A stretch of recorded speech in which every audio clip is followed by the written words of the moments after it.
Hello everyone, welcome back to my channel. ఈరోజు ఎండు రొయ్యల గోంగూర అయితే చూద్దామండి. చాలా బాగుంటుంది. ముందుగా మిర్చి తీసుకొని గోంగూర తీసుకొని రెండింటిని ఒక బౌల్లో వేసుకోవాలి. గోంగూరను మంచిగా ఎక్కువ వాటర్లో క్లీన్ చేసుకోండి, ఇసుక లేకుండా ఉంటుంది.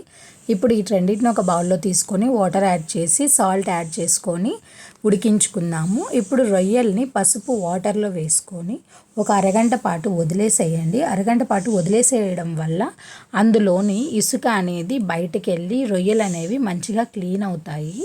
అండ్ ఇలా ఒత్తి కడుక్కోవడం వల్ల రొయ్య లోపల ఏమైనటువంటి మట్టి ఇసుక లాంటివి ఉంటే అవి కూడా వచ్చేస్తాయి.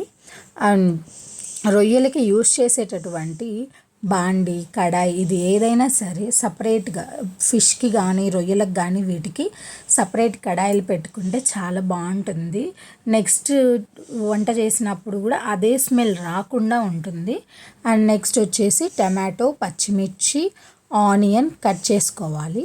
అండ్ కడాయి పెట్టుకొని అందులో ఆయిల్ యాడ్ చేసుకున్న తర్వాత ఆనియన్స్ అయితే గోల్డెన్ కలర్ వచ్చేంత వరకు కొంచెం వేపుకొని ఆ తర్వాత పచ్చిమిర్చి, కరివేపాకు, టమాటో యాడ్ చేసుకున్న తర్వాత టమాటాను కూడా కొంచెం ఒక 50% అయితే మంచిగా ఉడకనివ్వాలి. ఉడికినటువంటి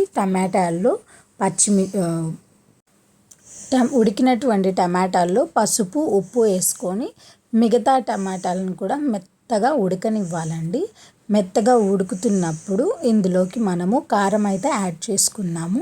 మీ టేస్ట్కి సరిపడినటువంటి కారాన్ని అయితే యాడ్ చేసుకోండి. నేనైతే 2 టేబుల్ స్పూన్స్ ఆఫ్ కారాన్ని అయితే యాడ్ చేశానండి.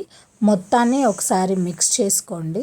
తర్వాత అందులోనే ముందుగా వాష్ చేసి ఇట్లా నూనె పైకి తేలుతున్నప్పుడు ముందుగా వాష్ చేసి పెట్టుకున్నటువంటి రొయ్యల్ని యాడ్ చేసుకోండి.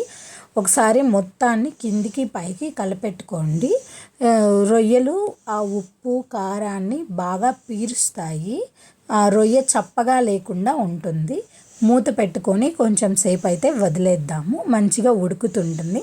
మధ్యలో మూత తీసి కలపెట్టుకుందాం. ఇలా నూనె పైకి తేలుతున్నప్పుడు ముందుగా ఉడికించి మెత్తగా ఎనుపుకున్నటువంటి గోంగూరను అయితే కూరలోకి యాడ్ చేద్దాము.